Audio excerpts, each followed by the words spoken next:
foi, il est impossible d'être agréable à Dieu. Ça veut dire que la foi, c'est quelque chose qui est essentiel. Mais, j'aimerais vous dire qu'il y a la foi et il y a la foi. C'est pas parce que tu crois en Jésus que tu as la foi. Ah ben, si tu as la foi, plus que celui qui dit, je crois en rien. Mais notre foi personnelle doit être le reflet de ce que la Bible dit de la foi. Est-ce que vous êtes d'accord avec ça? Que notre foi ne doit pas refléter le plus bas niveau de ce que peut être la foi, mais notre foi personnelle doit refléter ce dont la Bible parle quand elle parle de la foi.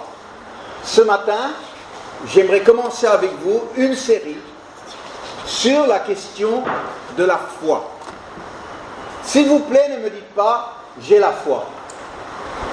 Évidemment, tu as la foi d'une façon ou d'une autre. Tu ne serais probablement pas là ce matin si tu n'avais pas la foi. Mais aujourd'hui, je ne vous demande pas si vous avez la foi. Je vous demande que votre foi maintenant doit évoluer au point où elle reflète la réalité du Nouveau Testament. Alors, je commence cette série, une série que je crois est destinée à vous bousculer là dans la tête. C'est important d'être touché dans son cœur, mais aussi d'être bousculé dans ses pensées. Oui? Peut-être. Qu'est-ce qu'il va nous dire encore? Ce matin, j'aimerais vous parler de la relation entre la foi et la grâce. La relation entre la foi et la grâce. Alors nous allons lire, pour commencer, un verset que j'affectionne particulièrement. Et il est tellement riche ce verset, il y a tellement de choses dedans, que vous pouvez méditer sur ces deux versets longuement et revenir dessus tout au long de votre vie et vous serez enrichis chaque fois. Étant donc justifiés par la foi, nous avons la paix avec Dieu par notre Seigneur Jésus-Christ, à qui nous devons d'avoir eu par la foi accès à cette grâce dans laquelle nous demeurons fermes et nous nous glorifions dans l'espérance de la gloire de Dieu. Alors là, si vous avez un stabilo jaune, mettez-le en jaune, en vert, en rouge, en bleu, comme vous voulez. Mais c'est celui-là qui va nous dire la qualité de notre vécu avec Jésus. Ces deux versets sont fondamentaux pour comprendre comment Dieu traite avec les hommes, avec nous. Dans ces versets, nous découvrons le lien inséparable entre la foi et la grâce. C'est la nouvelle alliance, la foi et la grâce. L'ancienne alliance, ce n'était pas la foi et la grâce. L'ancienne alliance, c'était la loi et les œuvres. La loi de Moïse et les œuvres en fonction de la loi. Ancienne alliance. Nouvelle alliance, la relation foi-grâce. Pourquoi il y avait besoin d'une nouvelle alliance? Parce que l'ancienne alliance, loi, œuvre, ne permettait pas à l'être humain d'être justifié devant Dieu et de vivre avec la faveur de Dieu. Pourquoi? Parce que loi, œuvre dépendait de l'homme et l'homme était trop limité et ne pouvait pas accéder à la justice de Dieu. Quand Denise et moi nous sommes arrivés à La Réunion en 2012, on nous a proposé un logement qui était un logement de fonction dans un lycée au Tampon. Alors c'était une belle solution pour nous de dépannage pour commencer. Et c'était le lycée Pierre Lagourgue aux Trois-Mars, qui est en hauteur. Et tous les jours, on voyait les lycéens monter péniblement la pente assez raide pour aller jusqu'au lycée.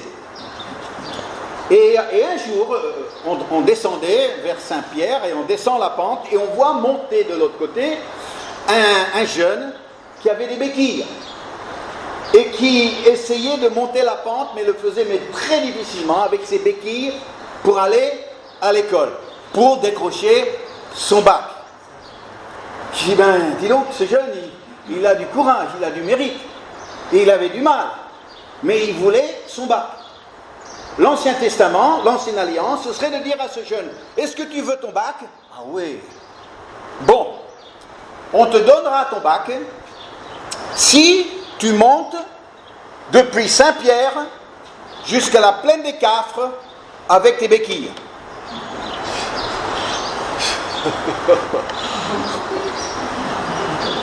Laisse tomber. Est-ce qu'il faut vraiment le bac pour réussir dans la vie?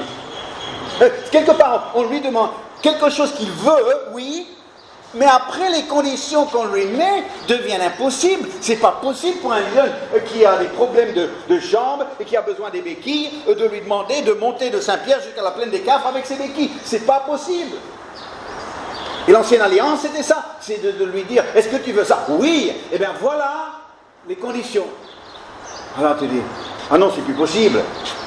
Mais la Nouvelle Alliance, c'est pas basé sur les limites, capacités de l'être humain, mais c'est sur la puissance de Dieu. Et donc, la nouvelle Alliance, c'est Dieu qui envoie un taxi chercher le jeune à Saint-Pierre et qui le ramène à la plaine des Cafres, et au volant, il y a Jésus. Ça, c'est la Nouvelle Alliance. Il dit, tu ne peux pas y arriver, t'inquiète pas, reste là, je viens te chercher. Il amène le taxi, et le jeune, on l'amène jusqu'à la plaine des Cafres. Donc, ici, ça permet à un être humain de puiser, non pas de ses limites, mais des ressources de Dieu. Et c'est pour ça qu'on peut dire que l'être humain, venant à Jésus, il est gracié. Il est gracié. Le rôle de la foi, c'est d'abord de permettre l'accès. Qui nous devons d'avoir eu par la foi l'accès à cette grâce. Ça nous permet de rentrer dans la grâce de Dieu. Et ensuite, une fois qu'on est rentré, eh bien cette même foi nous permet de rester. Regardez, dans laquelle nous demeurons fermes. Donc premièrement, c'est la foi qui nous fait entrer dans la grâce. Et une fois dans la grâce, eh bien c'est cette même foi qui nous permet de tenir. Alors j'aimerais vous parler de ces deux choses, entrer et tenir. Premièrement, entrer. Je l'ai déjà dit, mais croire en Jésus, c'est vraiment un don de Dieu. Non mais, franchement, si quelqu'un va croire en Jésus, eh bien ça ne vient pas des sages de ce monde. C'est vraiment pas raisonnable. Et tenez-vous un peu, prenez un peu de recul et réfléchissez. De croire qu'un bébé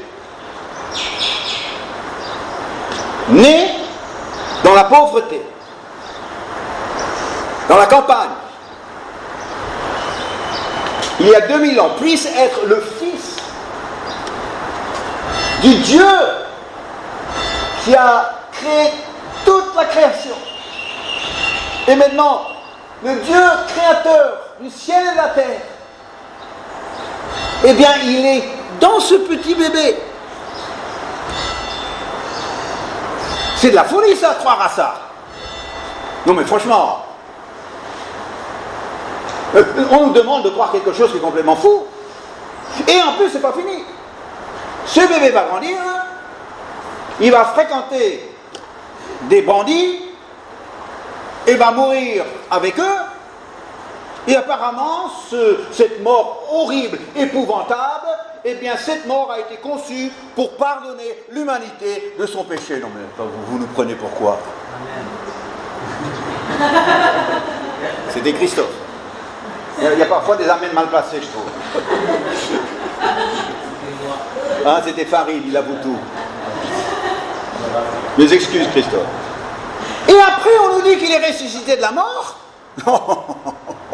Alors ça, c'est quand même pousser le bouchon un peu loin. Qu'est-ce que vous en pensez? Non, non. Tu sais, le bébé, c'est le Fils de Dieu.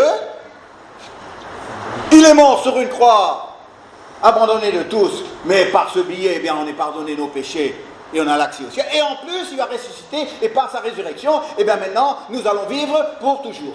Amen. Alléluia.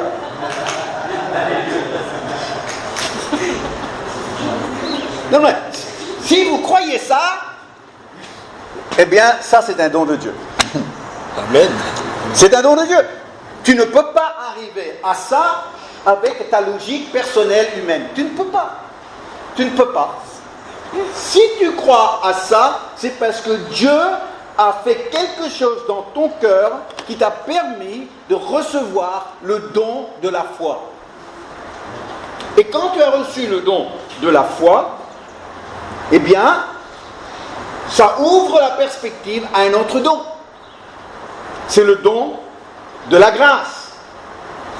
Et la notion de pouvoir vivre avec la grâce de Dieu dépend essentiellement de notre capacité de recevoir un don. Parce que si la foi c'est un don et la grâce c'est un don, et toi tu ne peux pas recevoir un don pour les différentes raisons, eh bien tu ne vivras pas dans la grâce de Dieu, tu ne la connaîtras pas, cette faveur de Dieu. Donc notre capacité de recevoir est déterminante. Je reprends l'image du taxi. Le taxi que Dieu envoie à Saint-Pierre pour aller chercher ce jeune et Jésus est au volant. Oui, c'est bien, mais après le jeune il doit monter dans le taxi aussi. Hein. Parce que si après il dit, ben non, tu sais, après tout, j'aime pas trop les taxis, eh ben, tout est fait pour lui, mais si lui, il n'accepte pas, s'il ne sait pas recevoir, eh bien, il ne sera jamais à la plaine des Cafres pour récupérer son bac. Oui, il va pouvoir monter. Donc, la foi, c'est un don qui se reçoit avec simplicité. Même un enfant peut le recevoir. Je dirais même, un enfant le reçoit plus facilement que nous, les adultes. La foi. La foi vient du fond du cœur. Romains 10, verset 9, Paul essaie de marteler ça pour les Romains. Il dit, si tu confesses de ta bouche le Seigneur Jésus, et si tu crois dans ton cœur que Dieu l'a ressuscité des morts, tu seras sauvé. Pour être sauvé, quelque chose doit se faire dans ton cœur. Cette foi doit commencer à pénétrer dans ton cœur et s'emparer de ton cœur et le saisir et s'imposer à ton cœur. Et ça ouvre l'accès à la grâce de Dieu, au salut. Moi, en tant que prédicateur, et j'ai passé toute ma vie à être prédicateur, et j'ai souvent eu l'occasion de prêcher la parole de Dieu devant des non-croyants. Mais quel est mon rôle devant un non-croyant pour prêcher la parole de Dieu? Est-ce que c'est pour essayer de les convaincre? Est-ce que c'est pour essayer de les matraquer? Est-ce que c'est un peu pour les forcer contre leur propre gré à réagir d'une certaine façon ou d'une autre? Non, bien sûr que non. Le seul rôle que j'ai moi, c'est d'aider, d'accompagner un non-croyant à ouvrir son cœur. Mon rôle, c'est ça, c'est de l'accompagner et de dire, écoute, peut-être tu as du mal, c'est vrai, mais si moi j'ai la foi et toi tu ne l'as pas, c'est parce que j'ai appris à recevoir un don de la part de Dieu. Et toi aussi, tu peux le recevoir. Et c'est pour ça que la grande erreur de certains prédicateurs, c'est d'essayer de matraquer son public. Avec bombarder avec des versets, et puis on doit, il faut, on ne doit pas, on ne devrait pas, et quelque part les culpabiliser. Mais tout ça, ça ne produit pas la foi dans le cœur qui sauve. Est-ce que vous me comprenez là? C'est de l'accompagner quelqu'un pour dire, ah, ça me donne envie ce que tu me dis là. Ça me donne envie de m'ouvrir, ça me donne envie d'écouter, ça me donne envie de recevoir, ça me donne envie de vivre la foi que toi tu as. Je dis, ah. C'est la même chose quand j'ai prie pour quelqu'un qui est malade. Et il y a dans certains milieux, on pense que c'est la force de l'imposition des mains qui va guérir quelqu'un. Je ne sais pas si vous en avez vu comme ça, moi je l'ai vu. Tu vois, là, c'est vraiment pas la bonne place. Tu vois, Parce que s'il se frotte de trop, eh bien ça va rajouter la plage, tu vois, plutôt que les vagues. Mais tu vois, tu vois, c'est comme si tu fais ça, ça veut dire qu'il va guérir. Si je fais ça, il ne va pas être guéri. Non, si je fais ça, il ne va pas être guéri. Mais si je fais il va être guéri. Oui, j'invoque la puissance de la guérison sur ces personnes.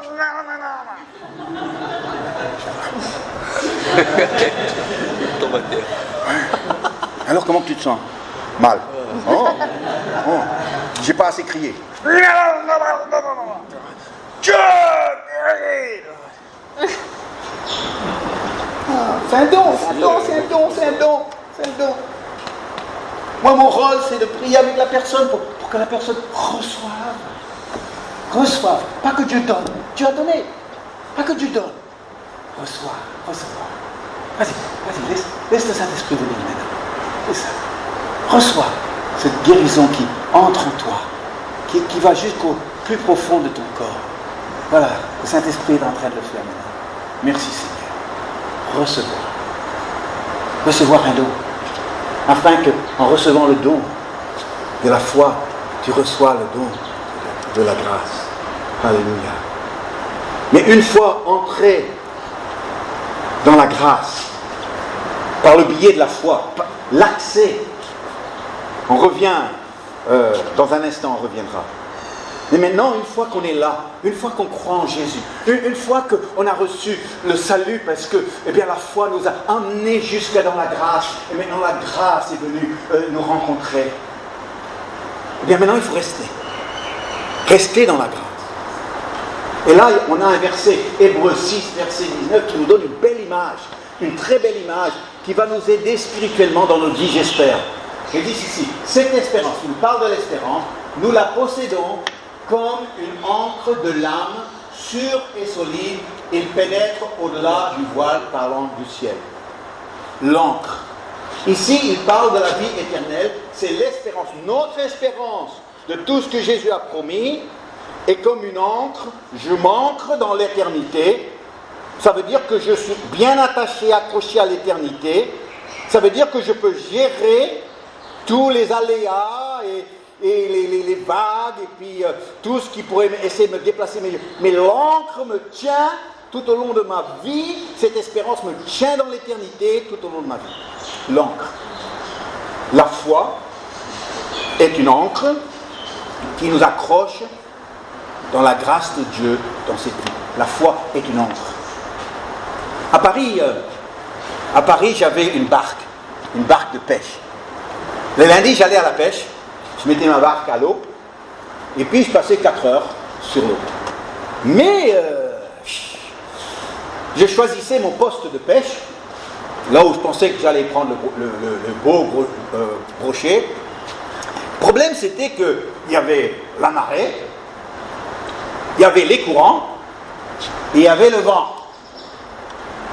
Et ça veut dire que chaque fois avec mon petit moteur que je me mettais là, à l'endroit où je voulais être, où je pensais pouvoir prendre un poisson, il y avait les trois, marée, courant et vent, qui se battaient contre moi, et très vite, j'étais pas là. Alors, première chose que je devais faire, c'est de me placer un peu au-delà du poste de pêche, jeter mon ancre, et lâcher de la chaîne, et l'attacher. Quand j'étais juste là où je voulais être. Et c'était l'encre qui me permettait de me positionner là où je voulais me positionner pour la pêche. Vous me comprenez? L'encre. La foi, si l'espérance est l'encre pour la vie éternelle, la foi est l'encre pour la grâce.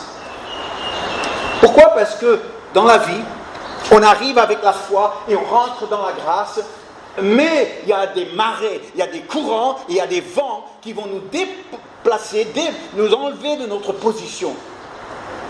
Et très vite, par les circonstances, par les choses qui nous arrivent, eh bien très vite, on n'est plus dans un lieu de grâce. Est-ce que vous me comprenez quand je dis ça?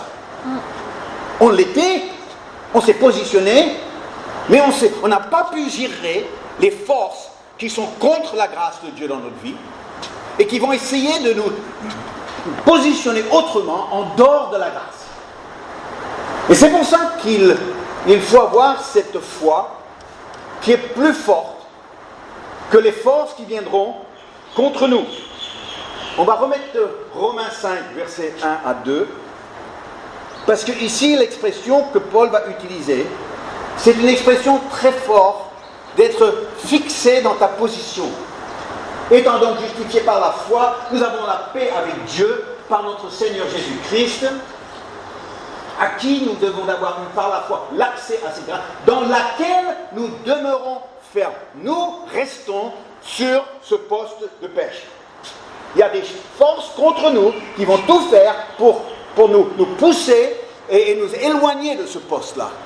Mais nous avons une ancre qui nous permet de demeurer ferme, de rester ferme. Et vous savez, quand on comprend l'importance de ça, eh bien, on a un comportement qui est différent.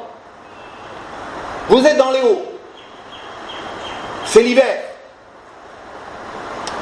Il fait beau, sauf qu'il fait froid. Il froid pas comme à Paris en ce moment, mais quand même il fait frais pour la Réunion. Tu as deux fauteuils. Un fauteuil est au soleil et l'autre fauteuil est à l'ombre. Lequel des deux vous prenez? Le soleil. Combien disent soleil? Combien disent ombre?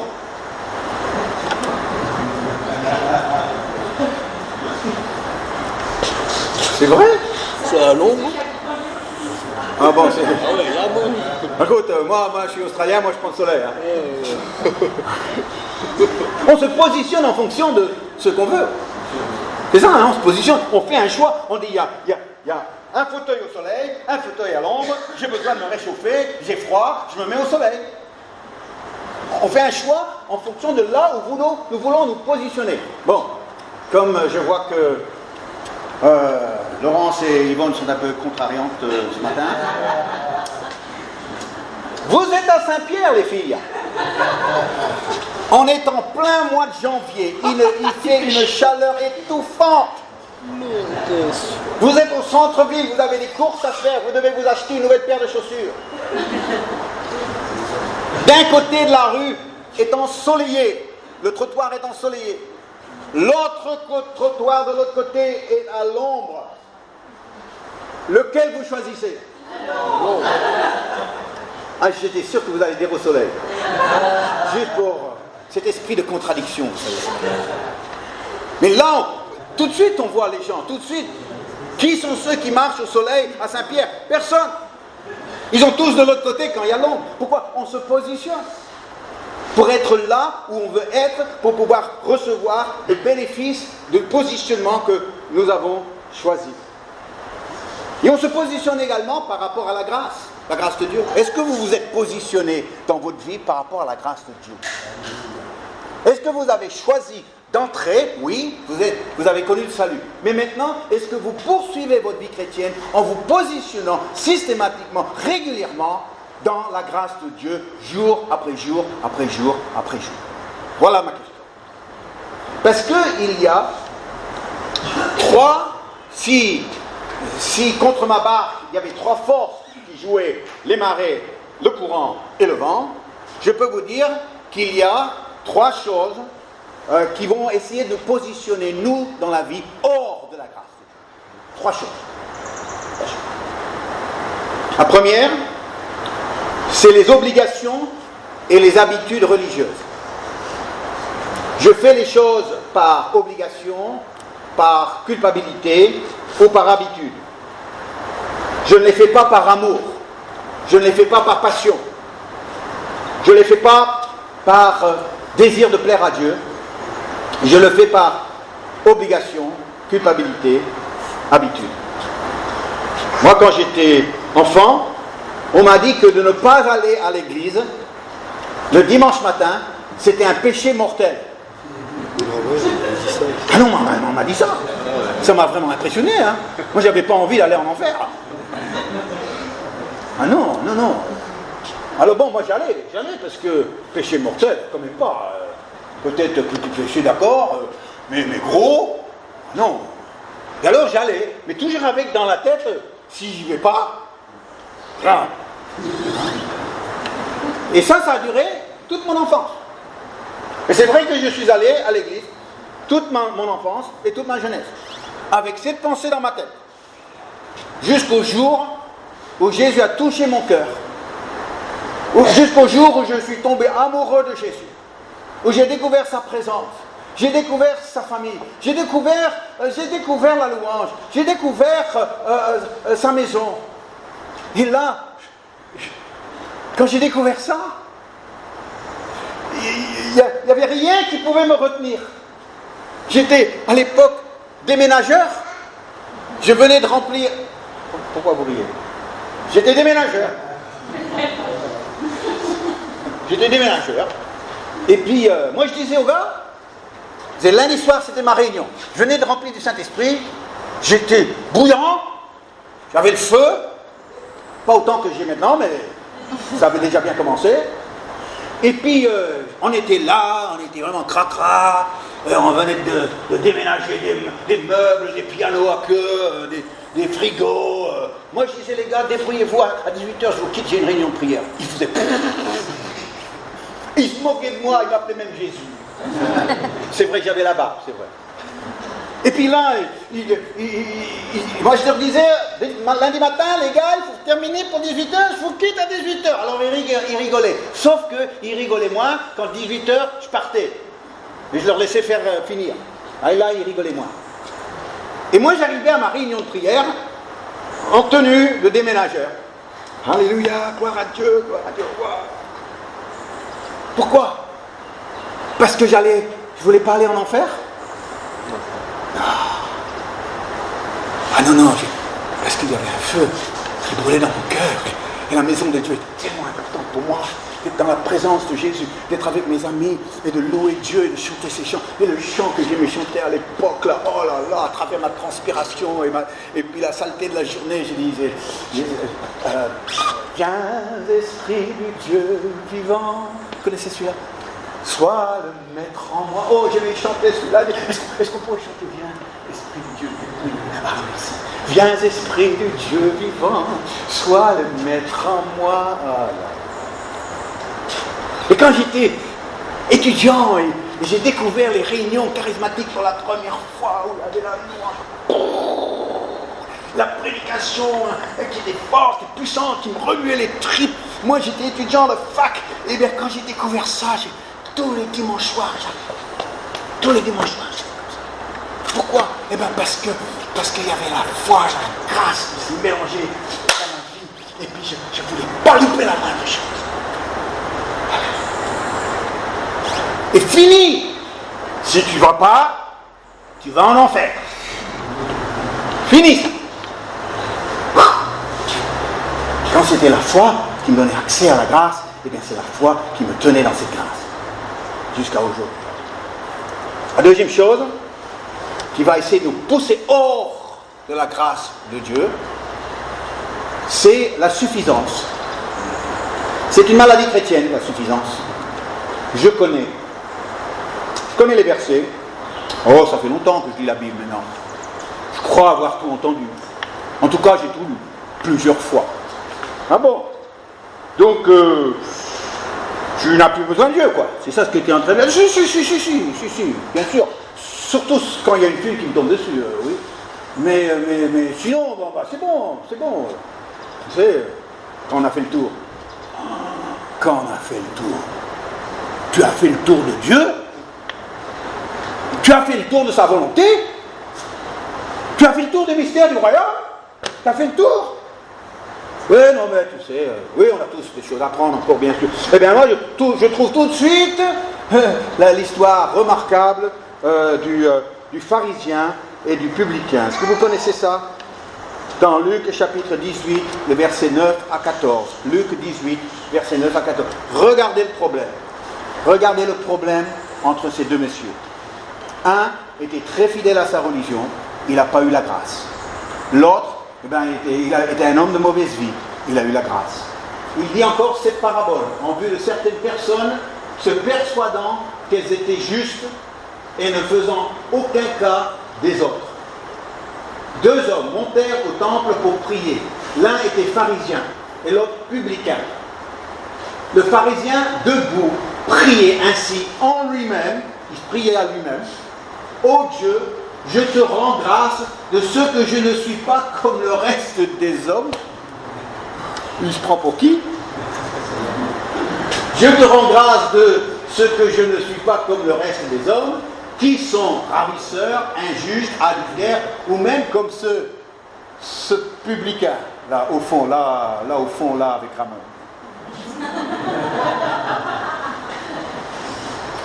Mais quelle vie exemplaire, on peut repasser dessus, quelle vie exemplaire ce monsieur avait. Regardez, devant Dieu, il ne volait pas, il n'était pas injuste, il n'était pas adultère, donc il était fidèle à sa femme. Et il avait une vie exemplaire, c'est pas fini. C'est pas fini. Verset suivant, je jeûne 2 fois par semaine. Est-ce qu'il y a quelqu'un ici qui jeûne 2 fois par semaine? Ne me le dis pas. Je donne la dîme de tous mes revenus, bravo. Et puis, le publicain se tenant à distance n'osait même pas lever les yeux. Déjà, il se sent très méprisé par le pharisien, mais il se frappait la poitrine en disant « Oh Dieu, sois apaisé envers moi, qui suis un pécheur. » Regarde ce que Jésus dit. « Je vous le dis, celui-ci descendit dans sa maison justifié, plutôt que l'autre, car quiconque s'élève sera abaissé, et celui qui s'abaisse sera levé. » Cet homme s'est félicité devant Dieu de sa belle vie. Et Dieu dit, pas de grâce. Il n'y a pas de grâce là. Je ne t'approuve pas. Il n'y a pas la faveur. Oh, le pauvre, il a jeûné 2 fois par semaine pour rien. Ah, c'est vraiment dommage. Hein. Déjà, jeûner, c'est pas simple. Alors lui, il jeûne et au bout, il n'y a rien. Et l'autre, il était au fond, il mesurait sa pauvre vie. Il mesurait à quel point il était pécheur. Et il s'est humilié devant Dieu. Dieu dit, parce que Dieu fait grâce aux humbles, mais il résiste aux orgueilleux. Il résiste même à des évangéliques orgueilleux. Il résiste à des pasteurs orgueilleux. Il résiste à l'orgueil. Et là où il y a la suffisance, eh bien il n'y a pas la grâce. Parce que tu n'as pas besoin de Dieu. Tu penses que tu as déjà tout. La 3e chose qui va nous pousser de la grâce de Dieu, c'est la peur. La peur, la foi, c'est l'opposé de la foi, c'est pas l'incrédulité. L'opposé de la foi, c'est la peur. La peur. La foi enlève la peur de nos cœurs. Mais quand la peur est là, eh bien c'est la foi qui diminue. Et quand la foi diminue, la grâce diminue. La peur et la grâce ne peuvent pas faire bon ménage. La peur de perdre, la peur d'échouer, la peur de l'inconnu, la peur du changement, la peur de se tromper, la peur d'être rejeté, la peur. Et quand tu laisses les peurs envahir ton cœur, ta vie, tes pensées, eh bien, c'est pas seulement la foi qui baisse, mais c'est la grâce de Dieu qui maintenant n'est plus accessible pour toi et tu ne peux plus tenir dans la grâce que tu as connue. Aujourd'hui, l'accès à la grâce, c'est la foi. Mais la foi aussi nous permet de nous tenir. Pensez à Pierre qui a marché sur les eaux. Il a marché sur les eaux parce qu'il a eu la foi dans son cœur quand Jésus a dit « Viens ».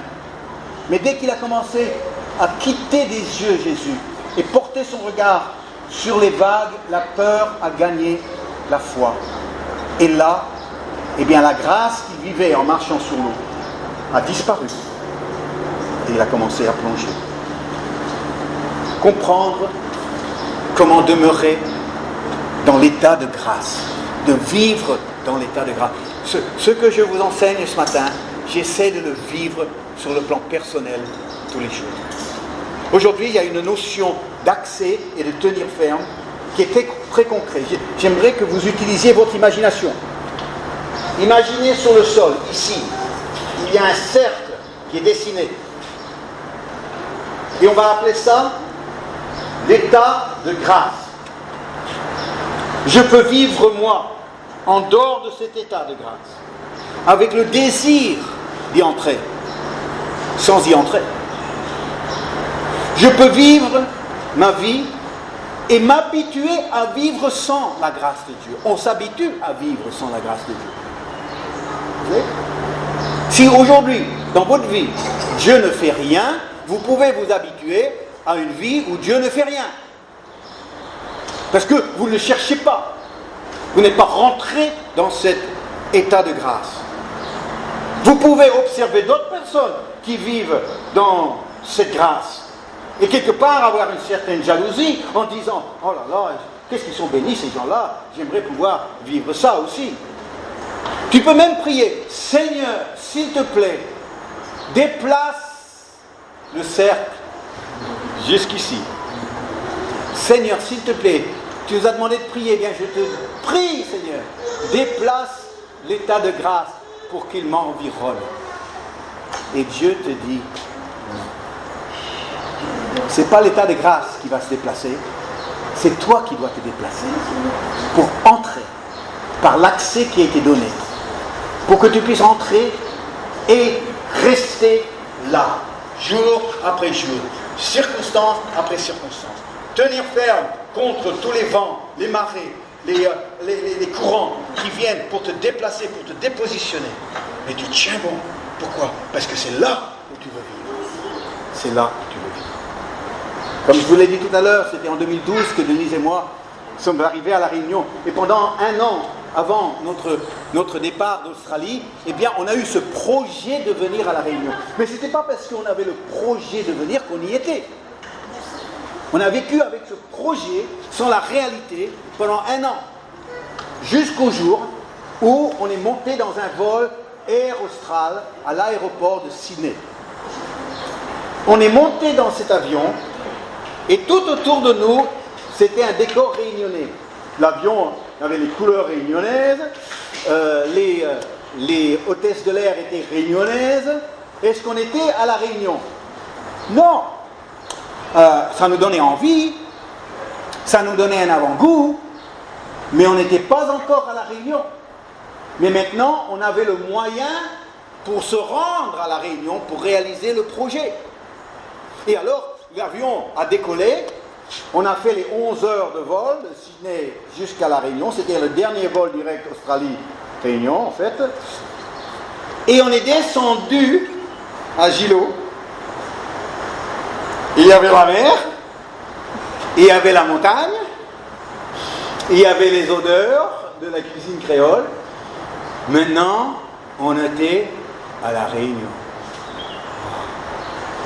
Mais le problème, c'est qu'il y a des gens qui viennent à La Réunion, mais ils restent seulement quelques semaines, quelques mois.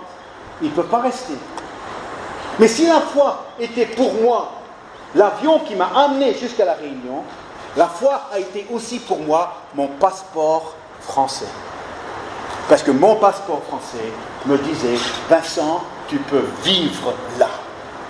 Ça peut être l'endroit où tu vivras ta vie. Tu n'es pas touriste, tu n'es pas de passage, tu n'es pas quelqu'un qui est visiteur. Aujourd'hui, tu as fait un choix. Tu viens ici, dans ce lieu, et maintenant tu peux y rester, parce que tu as les deux choses indispensables pour pouvoir réaliser ça. Tu as pris l'avion et tu as le passeport, tu y restes, tu y vis et tu en profites pleinement.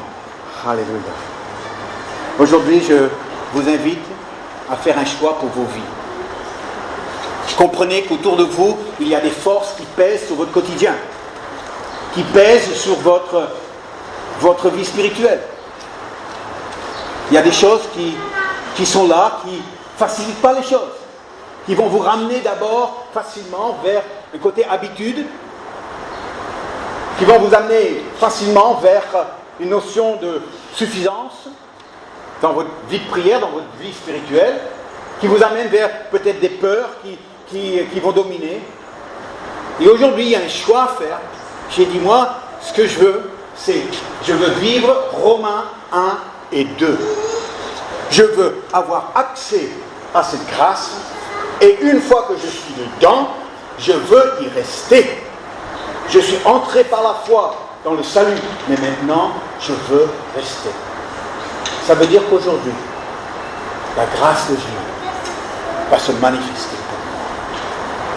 Je vais vivre avec Dieu qui m'accompagne dans cette journée. Alléluia. Alors, ce matin, j'aimerais vous conduire dans un petit chant que certains vont reconnaître, d'autres vont l'apprendre aujourd'hui. Petit chant de faire confiance à Jésus. Et je vais vous demander ce matin de vraiment prendre une décision pour vous. faire la guerre à toute habitude pour que la passion et l'amour pour Jésus soient la force qui vous pousse. De vraiment venir dans l'état d'esprit de ce publicain qui avait rien d'autosuffisance, mais qui avait besoin de Dieu. Moi, j'ai besoin de Dieu. J'ai besoin de Dieu. Si tu veux la grâce de Dieu, tu dois être rempli de ton besoin de Dieu. Et aujourd'hui, eh bien, on va aussi retirer les peurs qui ne sont pas nos amis. Les peurs.